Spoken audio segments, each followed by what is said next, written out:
começar. Então, nessa ação penal, 500... Vai ser mantido em sigilo também. É, sim. Isso. E a contradita do estilo. Perfeito. Só vou fazer a chamada aqui da gente, tá? Então, nessa ação penal, 505, 49, 32 e 38, depoimento do senhor Marcelo Bael Debrecht. Como foi fundamentado nos outros termos, como existe sigilo ainda dos depoimentos do Supremo Tribunal Federal, está sendo mantido da mesma forma. E fica registrado a contradita, também do defensor do senhor Antônio Palocci. E, embora registrada a contradita, vai ser tomado o compromisso na linha das fundamentações anteriores, certo? Senhor Marcelo Debrecht, o senhor está sendo acusado de um crime pelo Ministério Público Federal. Em condições normais, o senhor teria o direito de permanecer em silêncio. Mas, como foi informado aqui no processo, o senhor teria feito um acordo de colaboração com a Procuradoria-Geral da República e que foi homologado pelo Supremo Tribunal Federal. É isso mesmo? Sim, perfeito, Excelência. Senhor Marcelo, por conta desse acordo, o senhor não tem o direito ao silêncio, o senhor renuncia esse direito ao silêncio, e além disso, o senhor assume o compromisso de dizer apenas a verdade perante a justiça, certo? Perfeito, Excelência. Eu vou lhe advertir, senhor Marcelo, que se o senhor então faltar com a verdade, além do senhor perder esse seu acordo, o senhor também sofre um novo processo criminal por um crime de falso testemunho especial que está lá na 12.850, certo? Estou ciente. Se o senhor quiser puxar o microfone mais próximo para onde ficar. Senhor Marcelo, algumas questões preliminares. O senhor assumiu quando a posição de presidente da construtora, Norberto Odebrecht? Em 2002. E o senhor permaneceu nessa posição até quando? Na prática, até 2008, formalmente até 2010. E saindo dessa posição, o senhor foi ser presidente da holding, isso? Fiquei um período como vice-presidente da holding entre 2008 e 2009. E em 2009 assumi como presidente da holding. Certo. E o senhor permaneceu até a sua prisão depois, né? Exatamente. Perfeito. Foi mencionado aqui nesse processo a respeito da existência de um setor específico no grupo Odebrecht que estaria encarregado de fazer pagamentos não contabilizados. Havia um setor dessa espécie? Não chamamos propriamente setor. Na verdade, havia uma equipe que fazia pagamentos não contabilizados. Isso aí, na verdade, esse processo todo, Excelência, eu acho que talvez cabe a sua explicação aqui, é o seguinte: até mais ou menos a década de 80, os pagamentos não contabilizados eram realizados nas próprias obras. Então, as próprias obras ou as empresas que queriam fazer pagamentos contabilizados, não contabilizados, elas mesmas geravam os recursos e faziam os pagamentos. Isso, de certo modo, contaminava toda a contabilidade da empresa, levava a um risco fiscal, levava a ineficiência fiscal e tinha um descontrole total. Quando chegou mais ou menos no início da década de 90, e até coincidindo com nossa internacionalização, se adotou o modelo que existe até hoje, quer dizer, ou existia, que era um modelo de separação do que a gente chamava de geração e distribuição. Sim. A geração, que era gerar os recursos não contabilizados e disponibilizar em offshore no exterior, do início da década de 90, ela passou a ser predominantemente no exterior. Certo. Porque tinha uma eficiência fiscal, a gente precisava muitas vezes, porque tinha um país que tinha restrição cambial, então levava a sérias questões. No Brasil, por exemplo, nós sempre tivemos prejuízo. Então não era interessante fazer geração no Brasil, porque... Bom, e havia um modelo de distribuição que, a partir do momento que era gerado, se passava para offshores, e aí os empresários que tinham autorização para fazer pagamentos não contabilizados pediam a essas pessoas que cuidavam desse assunto, por exemplo, se eu não me engano, a Maria Lúcia, ela... Não, mas, por exemplo, vamos tentar seguir aqui uma ordem. A partir de qual momento houve a formação de uma equipe encarregada da distribuição? 90. 90. No início de 90. Certo. E houve algum momento que essa equipe ficou subordinada ao senhor? Essa equipe sempre ficou subordinada aos empresários, aos presidentes das construtoras. Na época a gente tinha 3 construtoras, cada um tinha a sua. Tá. Quando eu assumi a construtora, a equipe estava subordinada à minha questão como presidente da construtora. Quando eu fui para a holding, passou a ter 5 responsáveis pelas construtoras. Com o processo de geração e distribuição, tinha um problema que era o seguinte: você gerava tudo no exterior e você tinha muita demanda de distribuição no Brasil, principalmente em época de eleição, por causa do Caixa 2 e tudo mais. Aham. Então, se eu deixasse naquele momento um dos responsáveis pela construtora como responsável pela parte de distribuição, podia haver uma priorização dele em detrimento dos demais, e aí sempre gera conflito. Então, na prática, o que aconteceu? Quando eu fui para a hold, como ficou 5 responsáveis pela construtora, a pessoa de distribuição, Uhum. certo? Por uma questão de disciplina, continuou comigo. Certo. Essa pessoa era o senhor Hilberto Silva. Neste momento é o Hilberto, quer dizer, quando eu comecei na construtora não era o Hilberto, a pessoa sofreu um AVC e eu fiz a substituição por Hilberto. Certo. E essa equipe, ela, dentro do organograma da empresa, ela estava formalmente em algum setor, alguma das empresas, ou na holding? Como é que funcionava? Na verdade, quando eu assumi, Uhum. por 2 anos enquanto eu assumia, enquanto eu era o antigo responsável, não existia uma denominação específica. Então, no organograma da empresa, essa pessoa responsável pelas operações estruturadas recebia o nome de assessor. Sei. Quando o Hilberto veio assumir o programa porque a pessoa sofreu AVC, ele me solicitou, ele me disse o seguinte, Marcelo, eu não queria, todo mundo sabe o que é que aquela pessoa faz, eu não gostaria que as pessoas soubessem. Quem sabe, quem precisa fazer uso de pagamento na comunidade tem autorização, precisa. Quem não precisa saber, não precisa. Então, ele sugeriu que se desse o nome de operações estruturadas, e aí tem uma confusão, porque operações estruturadas, e esse nome a gente vai achar, inclusive, em muitas planilhas da área financeira, que não tem nada a ver com essa equipe, são operações financeiras com garantias específicas. Então, ele disse, se eu receber o nome de responsável por apoio a operações estruturadas, quem não souber para que se trata, vai pensar que quando eu estou indo para um contrato ou uma empresa, eu estou apoiando essa pessoa em financiamento específico. Então, na verdade, foi um pedido dele, porque a outra pessoa, muita gente na empresa sabia qual era o papel dele. Então, foi assim que ele recebeu a denominação de responsável por operações estruturadas, que é operações financeiras específicas. A partir do momento em que a equipe ficou vinculada ao senhor, o senhor pode me descrever assim sinteticamente como é que funcionava? Por exemplo, quer-se fazer um pagamento não contabilizado a alguma pessoa. Qual que era o procedimento dentro? Todos os empresários que tinham centro de resultado, o que a gente chama de centro de resultado? Pequenas empresas. No caso, deviam ter uns 300 pequenas empresas. Todos os empresários, eles tinham autorização para fazer pagamentos não contabilizados. Inclusive, muitos dos que se reportavam para mim já faziam pagamentos não contabilizados antes de eu entrar. Sei. O líder dessas pessoas não precisava autorizar nenhum desses pagamentos.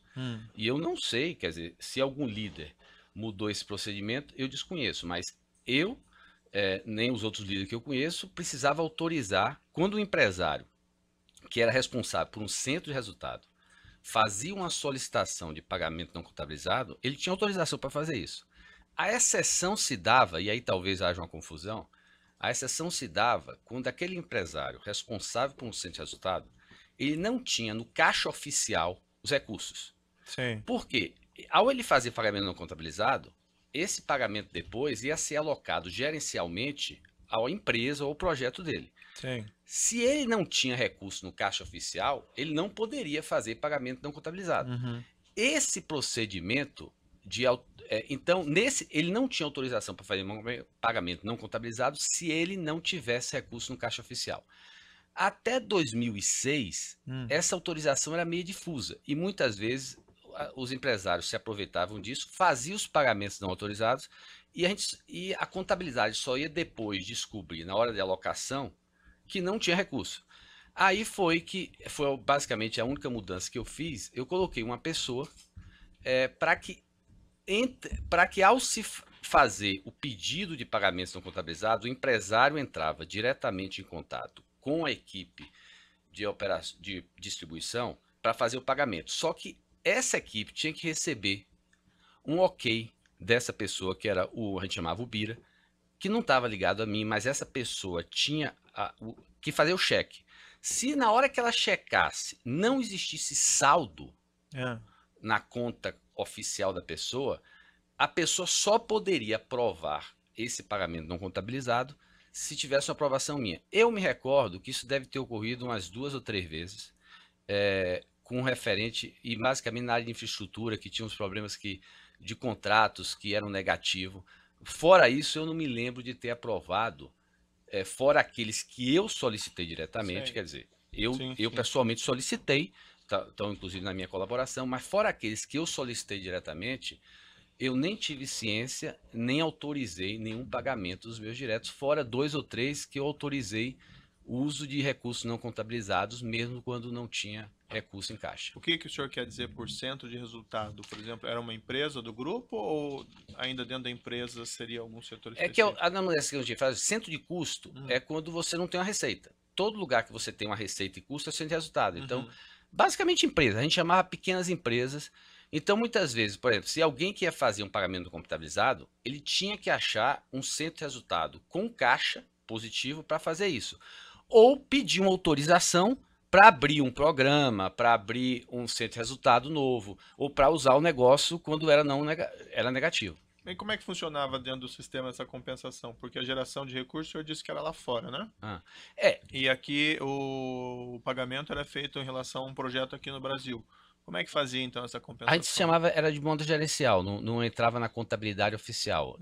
Ou seja, na hora que a pessoa pedia o pagamento e passava, a pessoal da área financeira recebia a informação de que havia sido feito um pedido de pagamento não contabilizado e alocava gerencialmente. No caso seguinte, quem gerava o recurso tinha o benefício fiscal da geração e, portanto, a base de resultados sobre a qual ele é avaliada era afetada positivamente. E quem usava o recurso tinha que pagar o custo da geração e a base de resultado era afetada.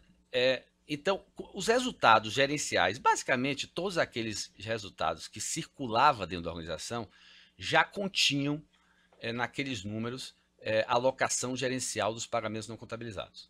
Então, por exemplo, teve uma outra ação penal que foi julgada, que o senhor tem conhecimento, que consta lá que foram pagos valores a agentes da Petrobras pelo grupo Odebrecht, através lá de pagamentos no exterior. Como é que isso era operacionalizado? A pessoa que fez o pagamento... Tá. Seria quem daí? O presidente? Seria o presidente da empresário. construtora? O empresário que acertou o pagamento ligava para a pessoal da equipe de operações estruturadas, ele daria... Mas o empresário que acertou o pagamento seria o que? O responsável pela obra ou responsável pela empresa na qual a obra pode ser qualquer estava um dos alocada? casos. Eu entendo o seguinte, existe casos em que, eu acho que até os nossos relatores fica evidente, eu acho que existe casos que foram acertados pela obra, existe casos que foram acertados pelo diretor da área, existe casos que pode ter sido acertado pelo presidente da empresa. Eu acho que é caso a caso. Perfeito. Mas aí, por exemplo, então, um pagamento feito lá ao senhor Paulo Roberto Costa no exterior. Isso era feito com base no resultado de uma obra específica, então, no Brasil, e depois fazia uma compensação, é isso? Ou uma alocação? Não. Que, veja bem, a geração e a distribuição, ela não se misturava. Sim. Na verdade é o seguinte... Não estou falando que uma compensação do valor vai para X, mas ele podia fazer esse pagamento porque ele tinha um resultado positivo naquela obra. Ele podia... Na verdade é o seguinte, quando a equipe... A geração era muito distribuída. Tá. E quem gerava tinha o foco fiscal. A gente tinha algumas preocupações, por exemplo, de fazer isso em países... até usando o offshore em países que a questão fiscal não era crime. Essa questão de geração era de amplo conhecimento da empresa e a gente focava em algumas poucas obras e contratos no exterior. Sim. Aí você gerava e colocava esse dinheiro em offshores. Os empresários, basicamente todo empresário que tinha centro de resultado, que tinha uma empresa, tinha um contrato, tinha uma obra, ele podia pedir pagamentos não contabilizados. Certo. Ele pedia o pagamento, o dinheiro não necessariamente é o mesmo, quer dizer, ele na verdade, o dinheiro estava toda a geração estava em offshores. Tá, mas afetava o resultado dele daí, do empresário. Não, quando ele pediu um pagamento não contabilizado, gerencialmente, aí nos últimos anos foi o Bira que fez, gerencialmente, ele alocava ao custo da empresa, ao custo da obra, um valor que não aparecia na contabilidade oficial, que era o uso desse caixa não contabilizado, mais o custo de geração, que era da ordem de 13%, 14%, 15%. Era basicamente assim que nós fazíamos. E esses pagamentos feitos por esse setor de operações estruturadas, eles não eram contabilizados, então? Eles eram gerencialmente gerencialmente alocados, mas não entravam na contabilidade oficial. Não entrava na contabilidade oficial. Quer dizer, acabava entrando através da maneira de geração, mas não era Sei. da maneira que... Então, por exemplo, o pagamento colocando em termos simples assim, um pagamento ao Sr. Paulo Costa não era contabilizado oficialmente como um pagamento da empresa. Não. E esses pagamentos, eles eram feitos, o senhor já mencionou, adiantou, através de contas no exterior. Eu acho que tem questão de contas no exterior e basicamente deveriam ser feitos todos através de doleiros. A gente acabou descobrindo que aí o pessoal meteu o pé pela mão e começou a fazer também através de offshores em que a empresa era BO, que não deveria ter ocorrido. Mas aí poderia ser diretamente em contas no exterior ou poderia ser via doleiros em cash no Brasil. Certo. Quer dizer, em dinheiro no Brasil. Eu acho que tinha os dois casos. Mesmo o pagamento em espécie no Brasil envolvia então uma operação lá fora também. Em geral, e vivia, porque na verdade o doleiro recebia o dinheiro nosso lá fora e mandava para o Brasil. Tinha casos, assim que eu diria, que não deveriam ter ocorrido, e que são muito raros. Eu acho que se ocorreu foi por indisciplina ou por alguma razão muito específica, de casos em que se fazia contratos ou uso de contratos aqui no Brasil para pagar. Mas em geral deveria ser via contas no exterior ou via doleiros que pagavam em dinheiro em espécie aqui no Brasil. Tá. E quem estruturou, vamos dizer, essa forma de pagamento, de fazer, por exemplo, lá fora, ou fazer pagamento aqui via doleiro, ou como é que isso foi planejado? Isso foi planejado, eu não conheço. Quando eu entrei na empresa, isso aí já existia. Eu entrei na empresa em 92, quer dizer, esse modelo já existia com os doleiros. O que para mim eu acho que ficou evidente é que talvez algumas estruturas feitas pela equipe do Gilberto, e eu não sei com orientação de quem, não sei porque ele fez isso, equipe não eram parte daquela orientação original, mas o modelo pagamento via doleiro, tudo isso veio desde a década de 90. Eu não diria que foi uma pessoa, foi uma evolução que o pessoal foi fazendo para tirar a questão do risco fiscal. A gente tinha muita preocupação de criar o que a gente chama de Chinese Wall, quer dizer, o pessoal da área corporativa da empresa não se envolver com a parte de distribuição. A distribuição caberia a cada empresário assumir a sua responsabilidade pelo que está pedindo. Então, isso vem desde a década de 90, coincidiu muito com aquele processo que teve da questão a questão da crise dos orçamentos, em 92. Então, foi desde aí esse modelo existente. Por exemplo, nessa acusação se fala que foram utilizadas duas contas para fazer pagamentos a Mônica Moura e o João Santana. A denúncia é restrita a alguns pagamentos específicos da ordem de 10 milhões de dólares em 2011 e 2012. E segundo a denúncia, teriam sido utilizadas duas contas aqui, Cleanfield Services e Innovation Research. O senhor tinha conhecimento desses detalhes, assim, da estrutura? Não, eu veja bem. No caso de Mônica e João Santana, eu autorizei alguns pagamentos. Eu não tinha a menor detalhe como eram realizados. Eu sei, depois eu veja bem. Obviamente que eu deduzia, eu não precisava, apesar de eu não, digamos, eu sabia, não sabia, quer dizer, sim. Eu sabia que eram feitos ou através do exterior ou em depósito cash no Brasil. O que parece ter coisa, a maior parte dos pagamentos que eu solicitei a Mônica para João Santana, por conta principalmente daquela questão que eu fazia do controle que chamava plano italiano, plano pós-Itália, parece que a maior parte desses pagamentos foram feitos em dinheiro no Brasil. Teve alguns pagamentos feitos no exterior.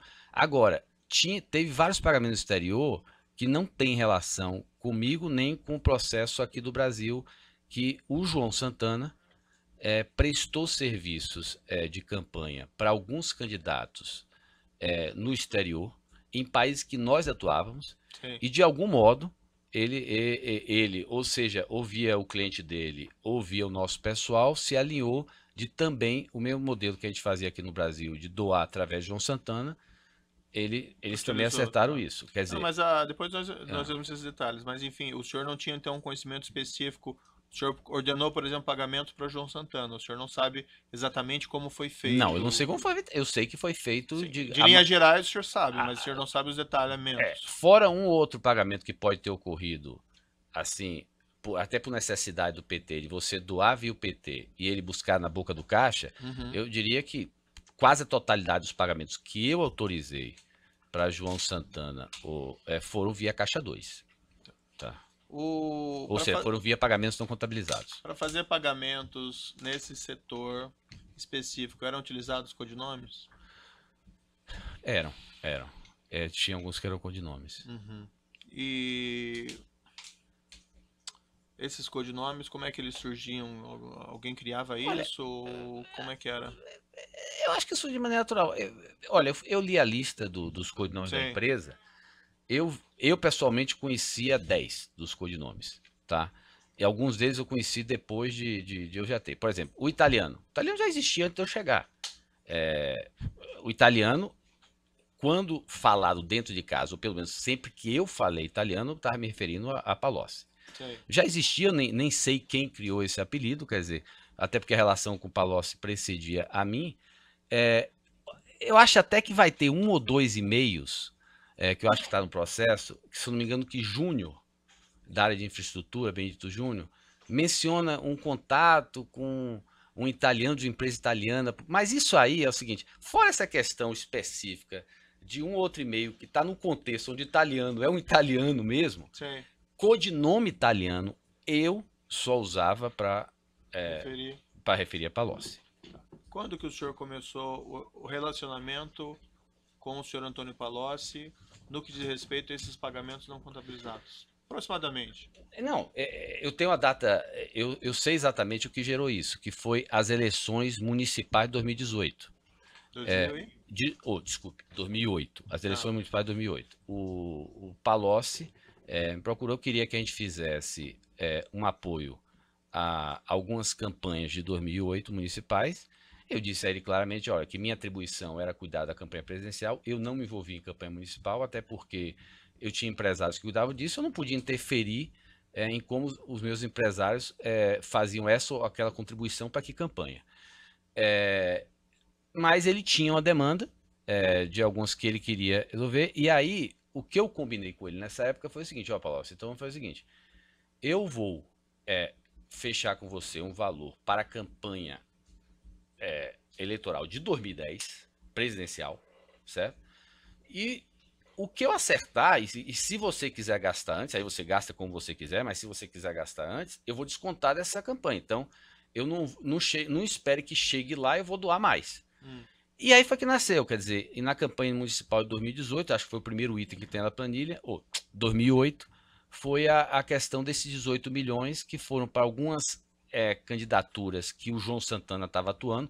E aí, por que também João Santana? Porque desde aquela época, o João já estava com preocupação, e quase todo marqueteiro tem a preocupação, de começar uma campanha e depois ficar com contas a pagar. Então, eles pediam para a gente, no caso o Palocci, depois o Guido pediu o seguinte, ó, dê o conforto a João Santana que ele vai receber. E aí começou por esse. Então, esse valor de 2008, que eu não me lembro para que campanha foi, talvez seja de Marta, mas eu não lembro para que campanha, foi para João Santana e foi dessa linha de dar o conforto para ele. Então, começou, os primeiros pedidos começaram em 2008 para a campanha municipal, 18 milhões. Houve pedidos posteriores também? Só responder sinteticamente. Houve, depois nós fazemos o detalhamento. Houve. Tá. E o senhor, a partir desse contato em 2008, o senhor continuou sendo o interlocutor no grupo Odebrecht do senhor Palocci? Eu não era um interlocutor único, quer dizer, na verdade, como a relação de Palocci era anterior à minha com meu pai e Pedro, eles continuavam como interlocutores.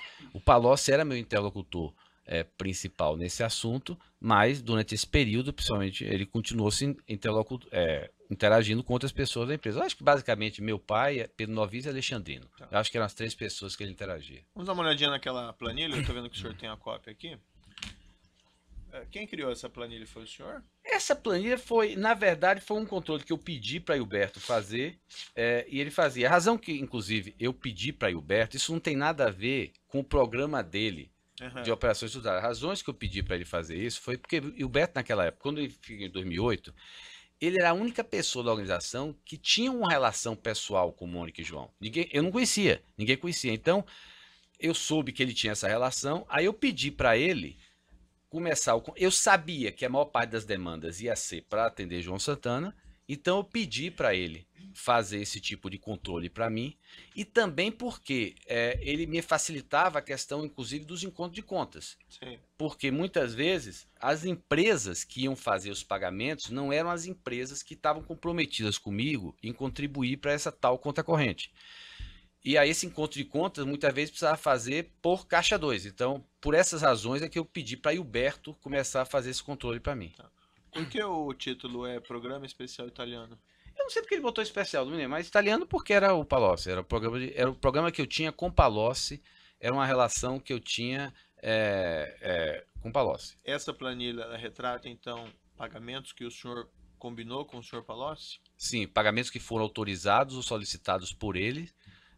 Sim, todos esses pagamentos que estão aqui no programa italiano, fora o pós-Itália já não foi mais com ele, mas o italiano, os pagamentos foram autorizados por ele, ou solicitados por ele. Nessa mesma tabela que fala do programa especial italiano, no final tem um saldo, pelo menos a tabela que eu tenho aqui é de 31 de julho de 2012, de 79 milhões aqui. E é dividido em 3 lançamentos específicos: Itália, Amigo e pós-Itália. Por que então essa divisão no final? Quando chegou mais ou menos em meados de 2010, ele já tinha utilizado alguns recursos. Bem, nessa planilha italiana, teve 2 contrapartidas específicas, que talvez eu depois comente se eu quiser saber, mas veja bem, quando chegou em meados de 2010, tinha um saldo ainda dessa minha relação com ele. E aí, desse saldo, 50 milhões, que é o que eu chamo de pós-Itália, 50 milhões, eu tinha combinado com o Palocci que ia ser gerido. Ele conhecia os 50 milhões, mas eu tinha combinado com o Palocci que esse saldo ia ser gerido por Mantega, porque foi uma solicitação específica que Mantega fez a mim. Então, esses 50 milhões, em tese, o Palocci sabia dele, mas só poderia mexer com a anuência de Mantega. Aí tinha um saldo, em meados de 2040, de uns 40 milhões. Tá? Do saldo que eu tinha combinado com o Palocci, ainda tinha um saldo de 40 milhões. Certo. E aí, o que eu combinei com o Palocci foi o seguinte: essa era uma relação minha com a presidência, o PT, digamos, presidência do PT do Brasil. Então, eu disse: olha, vai mudar o governo, vai entrar a Dilma. Essa planilha esse saldo passa a ser gerido por ela, a pedido dela. Aí eu combinei com o Palocci o seguinte: a gente sabia que ia ter demandas de Lula, a questão do Instituto, para outras coisas, tá? Então, o que a gente disse foi o seguinte: então vamos pegar e provisionar uma parte desse saldo, e aí botamos 35 milhões num saldo amigo, que é Lula. Sim. Então, para uso que fosse orientação de Lula, porque a gente entendia que Lula ainda ia ter influência no PT. Então, como era uma relação nossa com a presidência PT com Lula, tudo se misturava. Então, a gente botou 40 milhões que viriam para atender demandas que viessem de Lula. Eu sei disso. Veja bem, o Lula nunca me pediu diretamente essa informação, eu combinei via Palocci. Óbvio que ao longo de alguns usos ficou claro que era realmente por Lula, porque teve alguns usos que ficou evidente para mim que era o uso. Teve alguns que o pedido era feito e saía via espécie. Aí o Palocci pedia para eu descontar do saldo amigo. Sim. Então, quando ele pedia para eu descontar do saldo amigo, eu sabia que ele estava se referindo a Lula, mas eu não tinha como comprovar. As únicas duas, digamos assim, as duas únicas comprovações que eu teria de que Lula, de certo modo, tinha um conhecimento dessa provisão, foi quando veio o pedido para a compra do terreno do Instituto IL, que eu não consegui me lembrar se foi via o Paulo Okamoto ou via Bunlai, mas com certeza foi um dos dois, e depois eu falei com os dois. E eu deixei bem claro que se eu fosse comprar o terreno, sairia do valor provisionado. E a gente comprou o terreno, saiu do valor provisionado, depois o terreno acabou, a gente vendeu o terreno e voltou a acreditar. E teve também, aí o senhor acho que não tem essa planilha, porque eu acho que não está no processo, faz parte da minha colaboração, porque a gente tem a versão, aí se o senhor quiser ver, que tem também uma doação para o Instituto Lula em 2014 que saiu do saldo amigo. Então, são as únicas duas coisas que eu consigo dizer. O resto, essa informação vinha do Palocci, quando ele pedia para a Brani pegar o dinheiro em espécie, ele dizia, olha, era para bater do saldo amigo ou do saldo Itália, que era gerido por ele. E o saldo pós-Itália não passava autorização pelo Palocci, então? Não. Ou ele tinha também de alguma maneira pedir?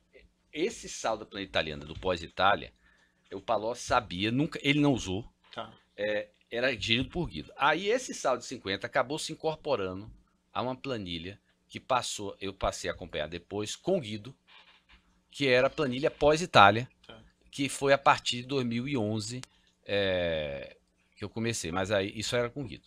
Fazer algumas perguntas ao senhor sobre essa planilha. Então... Oi? Ah, já? Então pode interromper.